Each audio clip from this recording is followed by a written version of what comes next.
Hi students, APPSC AE technical paper work book స్టైల్లో load చేసి చేద్దాం అని అనుకున్నాను, ముందే చెప్పాను కదా. బట్ ఈరోజు అబ్జెక్షన్కి లాస్ట్ డే కాబట్టి అబ్జెక్షన్ స్టూడెంట్స్ నాకు ఏవైతే యూట్యూబ్లో వాట్సాప్లో పంపించారో వాటి రిలేటెడ్ డిస్కస్ చేస్తాను ఇప్పుడు.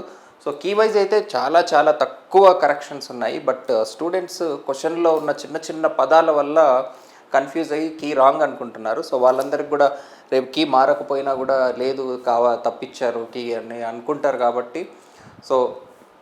రేపు మారితే ఏవి మారే అవకాశం ఉంది అనేది మనం డిస్కస్ చేద్దాం ఇందులో. ఓకేనా? ఓకే. ఫస్ట్ ఈ క్వశ్చన్ అండి. A planet having mass and radius half of the earth, both mass and radius half will have a value of acceleration due to gravity.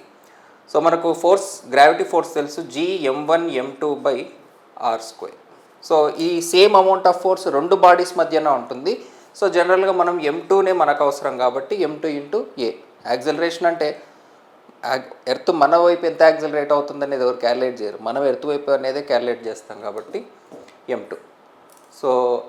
Acceleration is proportional to m/r². M's half అయింది, radius కూడా half అయింది కాబట్టి answer 2. ఇందులో ఎటువంటి key change లేదు. Next ఈ brake question. A schematic diagram of hydraulic braking system is shown in the following if the driver applies a force of 100. అంటే ఇక్కడ పెడల్ ఉంది. The force F available at the brakes is. Pedal దగ్గర మనం break apply చేస్తే break దగ్గర ఎంత force వచ్చింది ఆ హైడ్రాలిక్ సిస్టమ్ వల్ల అనేది క్వశ్చన్. చూడ్డానికి కొంచెం మెకానికల్ క్వశ్చన్ లాగా ఉంది, కానీ మనకు తెలుసుకున్న కాన్సెప్ట్లో దీన్ని సాల్వ్ చేయొచ్చు. ఇది లివరామ్ ప్రిన్సిపల్. ఇది మనకు ఈ పాస్కల్స్ లాలో మనం ఒక మోడల్ చెప్పుకున్నాం.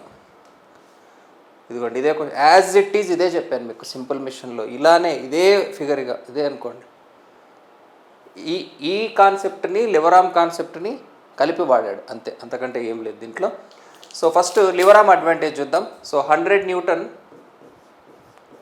ఇంటూ 150. ఇక్కడ హింజ్ ఉంది కదా, అంటే ఇది ఒక సీసా లాంటిది. ఇటువైపు కూర్చుంటే ఇటువైపు ఎంత ఫోర్స్ వస్తుంది అంటారు చూసారా, అలా మనం ఇలా ప్రెస్ చేసినప్పుడు ఇది ఇలా ఫోర్స్ అప్లై చేస్తుంది. 100 × 150 ఈజ్ ఈక్వల్ టు 100 × ఫోర్స్. అక్కడ వచ్చే ఫోర్స్ ఎంత మనకు 150 న్యూటన్ వస్తుంది ఇక్కడ. ఇక్కడ 150 న్యూటన్తో ఇది పుష్ చేస్తుంది. ఇక్కడ మళ్ళీ సేమ్ ఇదే ఎగ్జాంపుల్, ఈ type of example. Ratio of forces అంటే nothing but ratio of areas అయ్యిద్ది. 150 ఇంటూ ఇచ్చింది డయామీటర్స్ మనకు 40 and 200. 200/40 హోల్ స్క్వేర్, ఎందుకంటే ఇచ్చింది డయామీటర్స్ కాబట్టి. Pressure into area. This will be 3750 or 3.75 kN. ఇది కూడా కీ కరెక్షన్ ఏమీ లేదు, కరెక్ట్గానే ఉంది.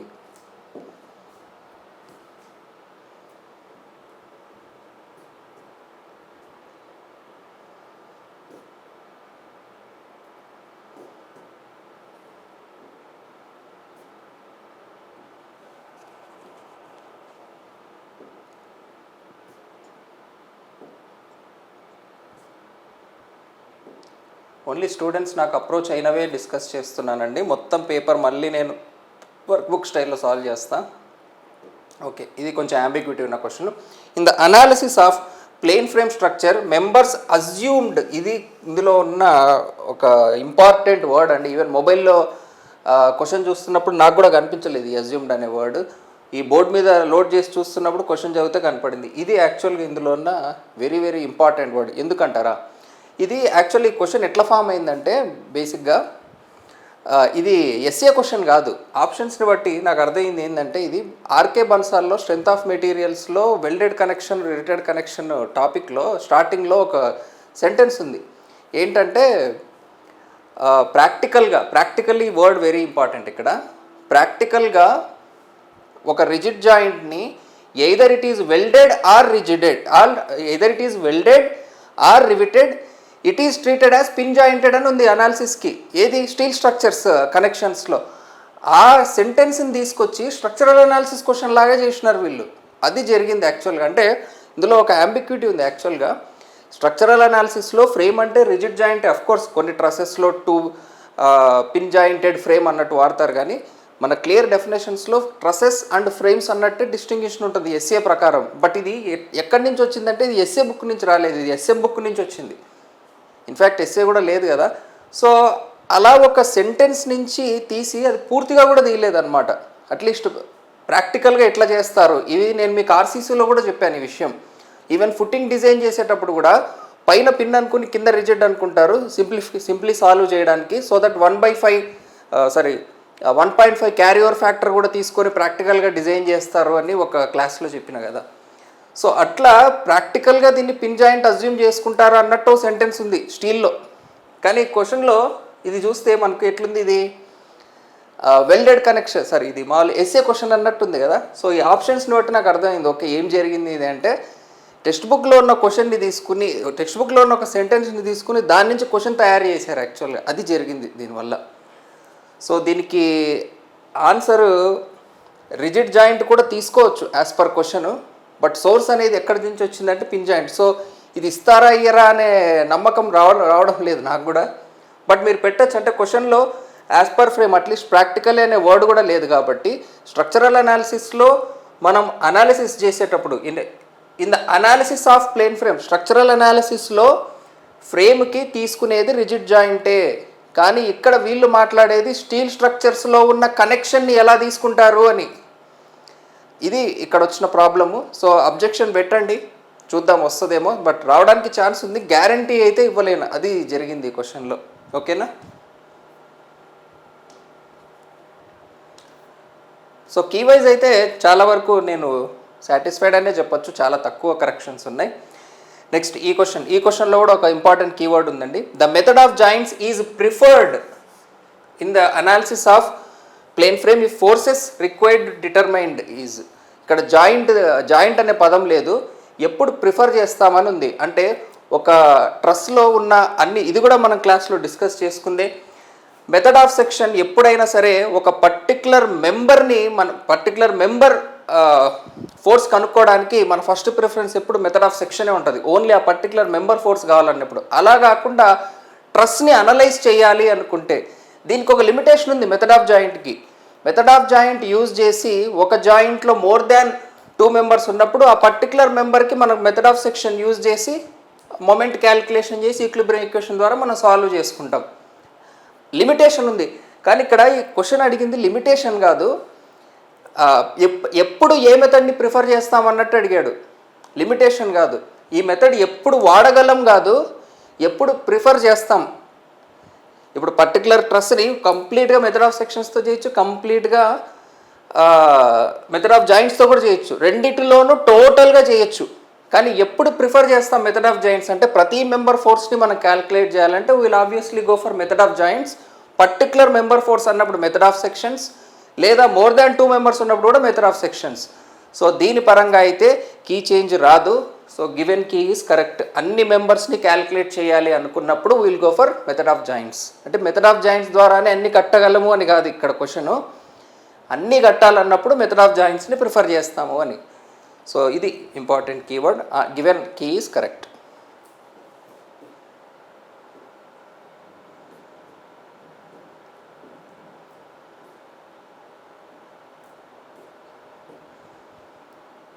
నెక్స్ట్ ఇది కూడా the ratio of maximum stress. ఇది కూడా చాలామంది చదవలేదు. సో జనరల్గా మీరు TH/TS అన్నట్టు గుర్తుపెట్టుకొని ఉంటారు ఫార్ములా. క్వశ్చన్ సరిగ్గా చూడండి, క్వశ్చన్ చదవలేదు చాలామంది సరిగ్గా. ఇది మ్యాక్సిమం స్ట్రెస్ క్వశ్చన్ అంటే τH/τS అడిగాడు. సో మనకు T/J is equal to τ/R where τ is inversely proportional to J. So this will become, so inversely proportional to J కాబట్టి ఫస్ట్ సాలిడ్ది వస్తుంది, దాని కింద హాలోది వస్తుంది. So it is 1/1 - k⁴. Given key is correct for this also. Next question, ఇది ఒక్క question అండి, కొంచెం అంబిగ్యూటీ. అంటే వీళ్ళు ఒక టెక్స్ట్ బుక్ ఫాలో అయ్యారు, మనం ఒక టెక్స్ట్ బుక్ ఫాలో అయ్యి ఉండొచ్చు.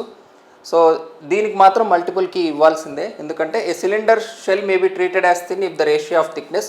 సో దీనికి బన్సాల్లో వచ్చేసి 1/15 to 1/20 ఉందండి.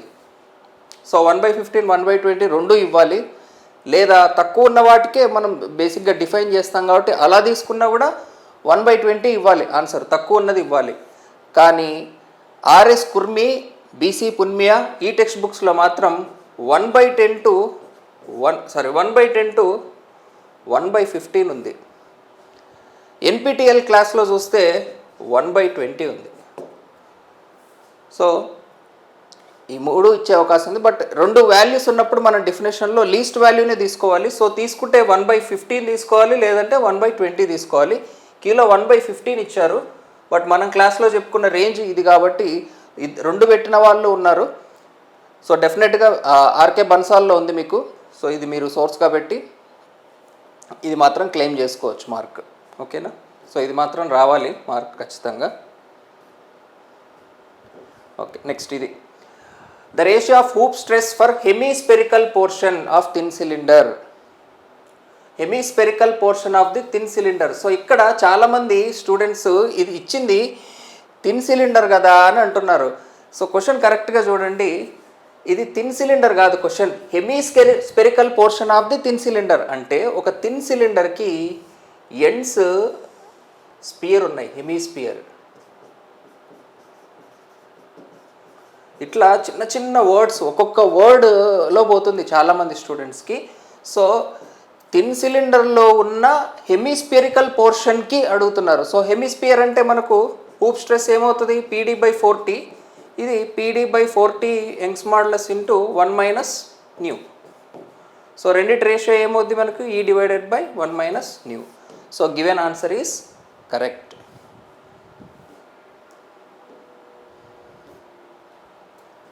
Next question.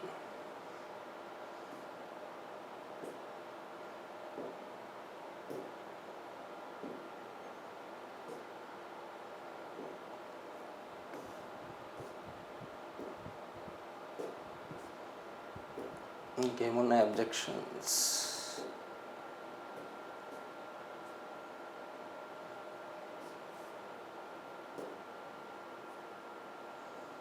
సిడి ఇది కూడా కరెక్టే ఉందండి, కొంతమంది స్టూడెంట్స్ అడిగారు, వెరిఫై చేశాను. ఇది సో ఇందులో ఈ క్వశ్చన్లో వెలాసిటీలో sufficiently large cross sectional area, ఇదండి కీవర్డ్. అంటే AC is much less than compare to area. అంటే AC/A is nearly tending to 0. So given key is correct for this. But still మీరు అబ్జెక్షన్ పెట్టాలనుకుంటే పెట్టండి, బట్ ఛాన్సెస్ అయితే very less రావడానికి.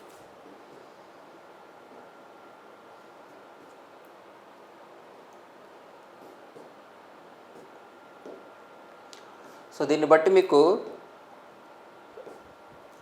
ఎక్కువ నేర్చుకోవడం కంటే ఎగ్జామ్ ఎలా రాయాలో తెలుసుకోవడం కూడా ఎక్కువ ఇంపార్టెంట్, క్వశ్చన్ చదవడం ఇంపార్టెంట్, ఇలాంటివి కీవర్డ్స్ ఎంత ఇంపార్టెంట్ అనేది కూడా చాలామంది స్టూడెంట్స్ రియలైజ్ అయ్యి ఉంటారు.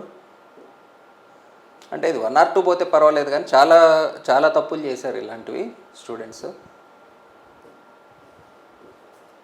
ఓకే, ఈ క్వశ్చన్ పర్టికులర్గా the empirical formula of loss coefficient K flow entering from finite reservoir D to D. So first ఇది నేను కీ కరెక్షన్ లేదు అని చెప్పాను, చాలామంది స్టూడెంట్స్ సమ్ సోర్సెస్ పెట్టి కీ కరెక్షన్ ఉంది అన్నారు. మళ్ళీ నేను వెరిఫై చేసుకున్నాను టెక్స్ట్ బుక్స్లో. సో ఫారెన్ ఆథర్స్లో, ఇంటర్నెట్లో 2-3 సోర్సెస్లో వెరిఫై చేసుకున్న తర్వాతే చెప్తున్నాను. The given empirical formula is absolutely correct. So ఇదిగోండి ఈ ఫారెన్ ఆథర్ డైరెక్ట్ ఇంక ఇట్లనే ఇచ్చినట్టుంది చూడండి. The loss coefficient for sudden contraction is experimental. మీరు 1/cc ఫార్ములాలో స్క్వేర్ ఉంది కదా, అక్కడ స్క్వేర్ ఉంది కాబట్టి ఇక్కడ స్క్వేర్ ఉంది కదా అనుకుంటున్నారు. ఇది వేరే ఎంపిరికల్ ఫార్ములా అండి. For D/D is equal to 0.76 valid up to D/D. So చూడండి, వ్యాలిడ్ అప్ టు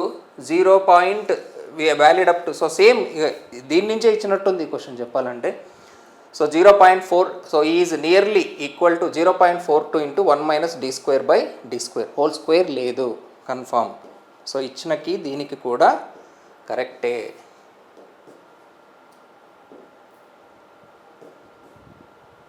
ఇంకేమైనా ఉన్నాయా?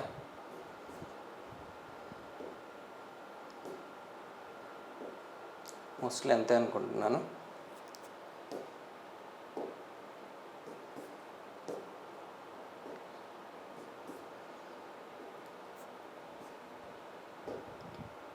అంతే. సో మనం అబ్జెక్షన్స్ పెట్టగలిగినవి ఒకటి D/20 కూడా ఆన్సర్ ఇచ్చేలాగా మీరు ఒకటి అబ్జెక్షన్స్ పెట్టచ్చు. Next rigid joint pin joint అనేది రెండుకి ఇవ్వడానికి కూడా, అంటే అది క్వశ్చన్ యాక్చువల్గా ఫ్రేమింగ్ కరెక్ట్ లేదు ఆ క్వశ్చన్ది. సో రిజిడ్ పిన్ ఈ రెండు, అంటే అది ఒక సెంటెన్స్ నుంచి క్వశ్చన్ తీసినట్టు తయారు చేశారు, సరిగ్గా చేయలేదు ఆ క్వశ్చన్ని. సో ఇదొకటి మన అబ్జెక్షన్ పెట్టచ్చు. ఇంకొకటి ఏదో పెట్టుకున్నాం అబ్బా అబ్జెక్షన్.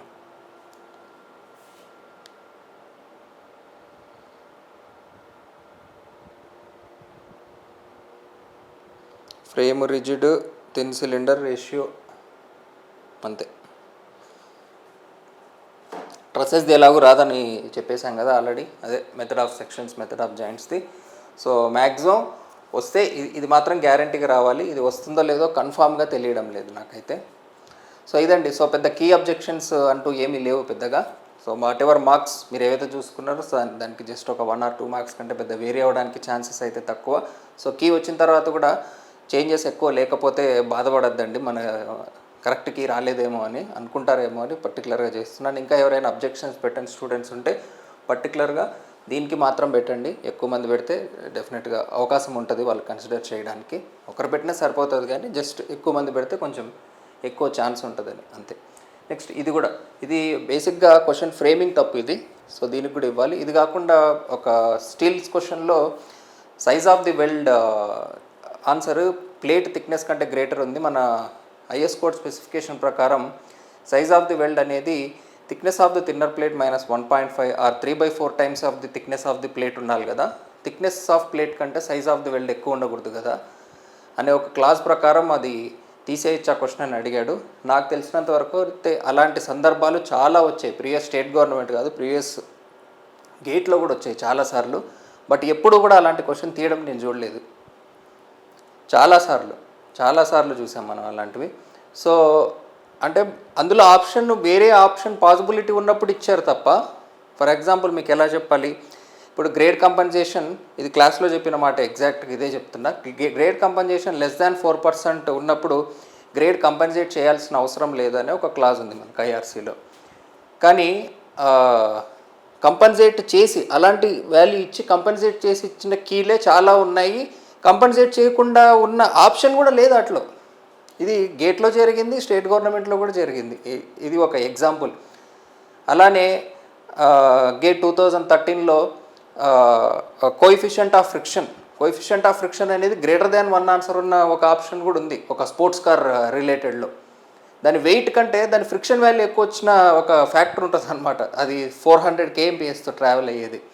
సో అట్లాంటి కొన్ని రియలిస్టిక్ వాల్యూ లేనివి మన ఐఆర్సీ కోడ్ ప్రకారం ఉన్న రేంజ్లో లేకుండా ఆన్సర్లు వచ్చినవి, అలాంటి వాటికి కూడా క్వశ్చన్స్ తీయడం నేనైతే ఎప్పుడు చూడలేదు. సో ఒకవేళ పెడితే అది అబ్జెక్షన్ పెడితే పెట్టచ్చు, బట్ మోస్ట్లీ అది కన్సిడర్ చేయరనే నా ఒపీనియన్. సో మోస్ట్లీ నేను అబ్జర్వ్ చేసినంత వరకు ఇవి నాకు కనిపించాయి. ఇంకా ఏవైనా కరెక్షన్స్ మీకు అనుమానం ఉంటే ఈ వీడియో డిస్క్రిప్షన్లో పెట్టండి.